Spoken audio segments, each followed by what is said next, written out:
तहसील, विधानसभा, जनपद एवं संभाग स्तर पर कुशल संवाददाताओं की यदि आप भी राजस्थान में साधना प्लस न्यूज के पत्रकार बनकर काम करना चाहते हैं तो नीचे दिए गए नंबर पर संपर्क करें। नवीन कुमार यादव, स्थानीय संपादक, राजस्थान, साधना plus news. Mobile number 9990469916 9835630014।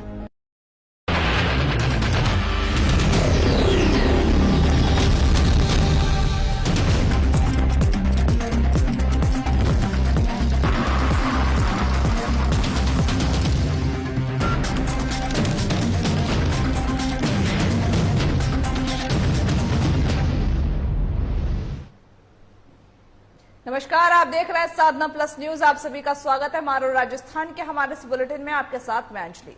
Bulletin की शुरुआत करेंगे, लेकिन इससे पहले नजर डाल लेते हैं आज की तमाम हेडलाइंस पर। भरतपुर में डॉक्टर सुभाष बंसल होंगे मेडिकल कॉलेज के नए प्रिंसिपल। बंसल ने ग्रहण किया पदभार, कहा मरीजों तक पहुंचाई जाएगी सरकार की योजनाएं।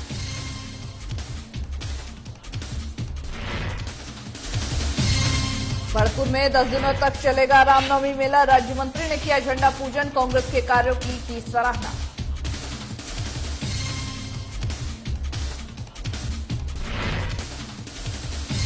भरतपुर में सरकार के वादे हो रहे फेल, नहीं मिल रहा सरकारी योजनाओं का लाभ। पानी की समस्या से लोग परेशान।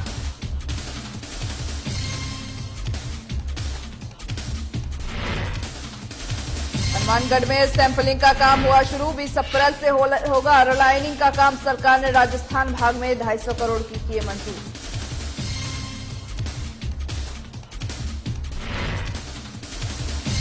गोकर्ण में हुई शांति समिति की अहम बैठक। सीएलजी सदस्य रहे मौजूद। शांतिपूर्वक तरीके से शोभा यात्रा निकालने की अपील की।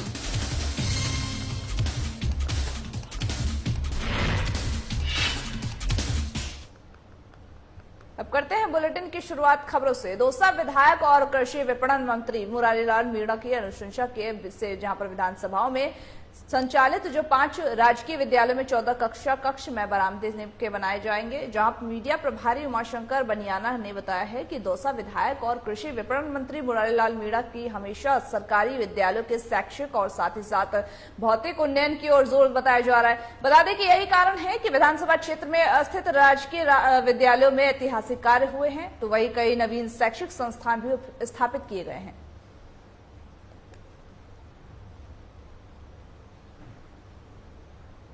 भरतपुर के मेडिकल कॉलेज के प्रिंसिपल को राजस्थान सरकार द्वारा अनियमितताओं के चलते आदेश जारी कर हटा दिया गया है। अब मेडिकल कॉलेज के नए प्राचार्य वरिष्ठ चिकित्सक डॉक्टर सुभाष बंसल होंगे।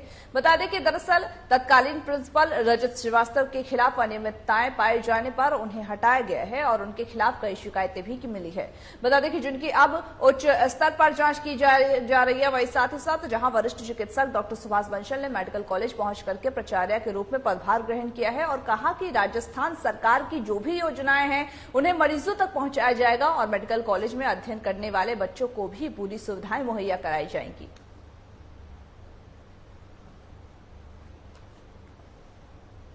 मेडिकल कॉलेज को ऊंचाई में पहुंचाने के यहाँ के जो स्टूडेंट हैं वो फॉरेन में जाएं, हिंदुस्तान में जाएं, सब जगह से नाम रोशन करें।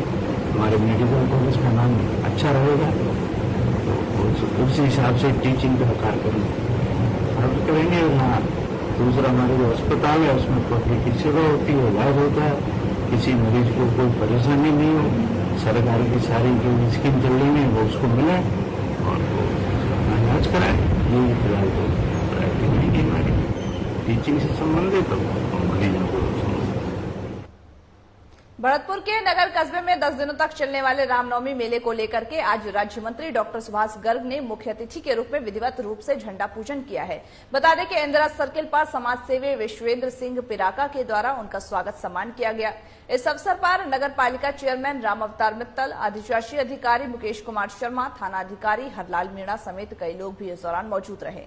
जहां राज्य मंत्री डॉक्टर सुभाष गर्ग ने आयोजित रामनवमी मेले में सभी को धन्यवाद देकर के आभार भी जताया है और कांग्रेस सरकार के द्वारा किए गए विकास कार्यों के बारे में भी जानकारी दी है। उन्होंने बताया कि मुख्यमंत्री अशोक गहलोत ने नगर विधानसभा क्षेत्र में विधायक वाजिब अली के द्वारा कई महत्वपूर्ण विकास कार्य किए हैं और जनता तक उनका लाभ पहुंचाया है।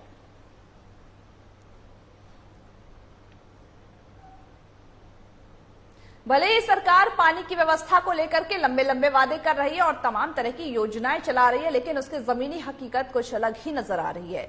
भरतपुर जिले के गांव अस्तल में इन दिनों पानी की जो पीने का पानी है उनकी आकाशीय टंकी बन चुकी है, लेकिन उसमें अब तक पानी नहीं पहुंचाया गया है। ग्रामीणों ने बताया है कि टंकी का निर्माण तो काफी लंबे समय पहले करवा दिया गया था, लेकिन उसमें पानी अब तक नहीं पहुंचा है। गाँव वालों को कहना है कि जल्द ही हमारी समस्या का समाधान करवाया जाए, नहीं तो हम आंदोलन करने के लिए उतारू हो जाएंगे, जिसकी जिम्मेदारी खुद प्रशासन की होगी।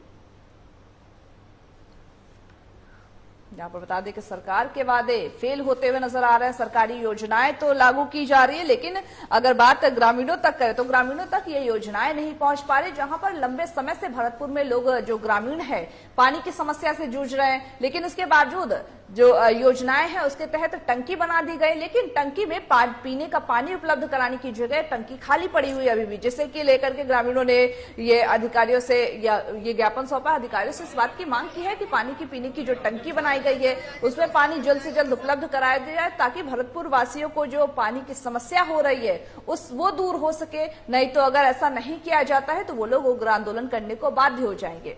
जहां पर कई बार देखा जाता है कि सरकार वादे कर लेती है बड़े बड़े, सरकार योजनाएं लागू कर देती है, लेकिन अगर जमीनी हकीकत पर उतारू होकर के जमीनी हकीकत जानने चाहते हैं तो फिर जमीनी हकीकत कुछ और ही निकल के सामने आती है। जहां पर योजनाओं पर पलीता लगता हुआ नजर आता है, सरकारी योजनाओं का लाभ ग्रामीणों तक नहीं पहुंच पा रहा है। योजनाएं तो लागू की जा रही है, लेकिन ग्रामीणों को लाभ नहीं मिल पा रहा। वही ऐसी स्थिति भरतपुर में देखने को मिली है, जहां पर पानी की समस्या से लंबे समय से लोग जूझ रहे थे, लेकिन इसके बावजूद सरकार की योजनाओं के द्वारा पानी की टंकी का निर्माण कराया गया और उसमें लेकिन पानी नहीं मुहैया कराया गया है। समस्या ये है कि जल्दी से गांव में पाइपलाइन डलाई जाए और हर जल को हर घर तक पहुंचाया जाए, जिससे कि गर्मी के मौसम में पानी की सुविधा घर पर पहुंचे। तो सरकार की योजना का लाभ हर जनता को हर घर तक पहुंचे। रिक्वेस्ट करूंगा विभाग से कि जल्दी से जल्दी पाइपलाइन डलाए, जिसकी वजह से इंटरलॉकिंग खरंजा निर्माण में भी दिक्कत आ रही है, क्योंकि अगर एक बार लाइन डल जाएगी तो जो रास्ते का निर्माण है सही तरीके से उचित रूप से हो पाएगा, जिसका सदुपयोग होगा। क्योंकि ये लोग पाइपलाइन खरंजा बनाने के बाद पाइपलाइन डाल के चले जाते हैं, लेकिन रास्ते को खराब करके चले जाते हैं। रामनवमी के मद्देनजर शांति समिति और सीएलजी सदस्यों के साथ पुलिस थाने में बैठक आयोजित किया गया था, जहां पर उपखंड अधिकारी राजेश बिश्नोई ने सभी संगठनों से अपील करते हुए कहा कि राज्य सरकार की गाइडलाइंस के अनुसार शांतिपूर्वक तरीके से शोभा यात्रा निकाले। तो वहीं डीएसपी ने शोभा यात्रा तय मार्गों पर निकलने के लिए आग्रह करते हुए सभी लोगों से आपसी भाईचारा और सद्भावना के साथ शांति से कार्यक्रम आयोजित करने के लिए थाना अधिकारी को पर्याप्त मात्रा में पुलिस जाब्ता तैनात करने के निर्देश दिए हैं।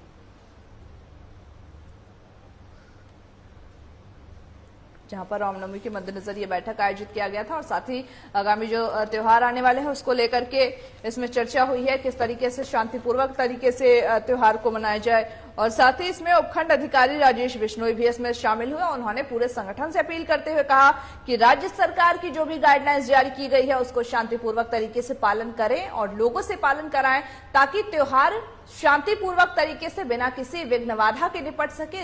इसी के मद्देनजर ये बैठक की गई थी।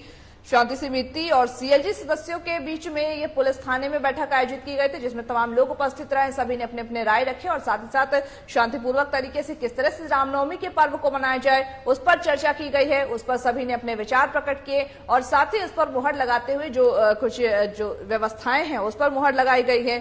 शोभा यात्रा तय मार्गों पर निकालने की आग्रह की गई है और इसके साथ ही साथ सभी से ये अपील की गई है कि जो त्योहार है उसको आपसी भाईचारे और सद्भावना के साथ शांतिपूर्वक मनाएं, क्योंकि थाना अधिकारी ने वही साथ ही शांतिपूर्वक तरीके से मनाने की अपील की है और पुलिस जाब्ते को तैयार होने के निर्देश दे दिए हैं, ताकि कहीं भी किसी भी तरह की आपराधिक घटनाएं ना घटे और जो आपराधिक तत्व है वो जो सक्रिय ना हो। इसको लेकर के सभी को इस बारे में गाइडलाइंस दिए गए हैं, इस बारे में निर्देश दिए गए हैं और सभी से इस बारे में कहा गया है, इस बारे में चर्चा की गई है कि सभी लोग इस गाइडलाइंस का पालन करें। राज्य सरकार के द्वारा जो भी गाइडलाइंस जारी की गई है उन सभी का पालन करें।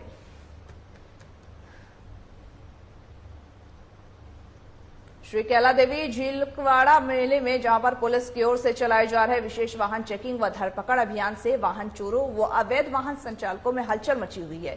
बता दें कि कोतवाल प्रभारी पूरन सिंह मीणा ने बताया है कि श्री कैला देवी झीलवाड़ा में पुलिस टीम ने बीती रात्रि को वाहन चेकिंग के दौरान ही एक युवक को चोरी की बाइक सहित गिरफ्तार कर उससे पूछताछ शुरू किया है।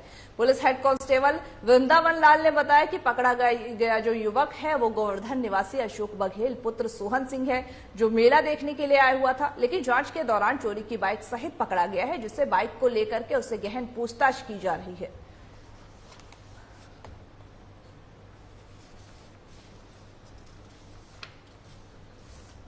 बाईस को झीलवाड़ा मेले में अशोक सनोप सोहन सिंह बघेल निवासी माधवी कुंड गोवर्धन को चोरी की बाइक ले जाते हुए गिरफ्तार किया गया है। बयाना भरतपुर रोड पर हरनगर मोड़ के पास घायल हो गए हैं, जबकि उनके 5 साल के बेटे ने मौके पर ही दम तोड़ दिया। घायलों को कस्बे के राजकीय अस्पताल में प्राथमिक उपचार के बाद जिला अस्पताल भरतपुर के लिए रेफर कर दिया गया है। वह इस हादसे के बाद पीड़ित परिवार में कोहराम मचा हुआ है। वही बता दें कि आज बयाना थाने के हेड कांस्टेबल विजय सिंह द्वारा शव का पोस्टमार्टम करा करके शव परिजनों को सौंप दिया गया है।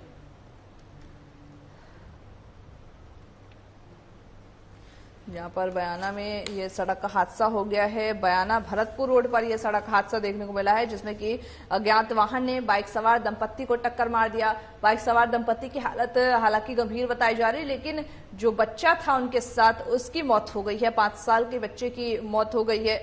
साथ ही घायलों को जो कस्बे के राजकीय अस्पताल में भर्ती कराया गया था, लेकिन उसके बाद वहां पर प्राथमिक उपचार देने के बाद स्थिति को गंभीर देखते हुए जिला अस्पताल भरतपुर के लिए रेफर कर दिया गया है, जहां दोनों का ही इलाज चल किस वजह से हुआ, आखिर वो अज्ञात वाहन कौन से था, इन सभी चीजों पर पुलिस नजर बनाए हुए है। कल दिनांक 8/4/2022 को शाम करीब 7 बजे के आसपास भीमनगर पर एक्सीडेंट हुआ था, जिसमें बाइक सवार दंपतियों के साथ में एक बच्चा था, जिसकी मौके पर डेथ हो गई, जिसकी डेड बॉडी CHC बयाना में रखवाई गई थी।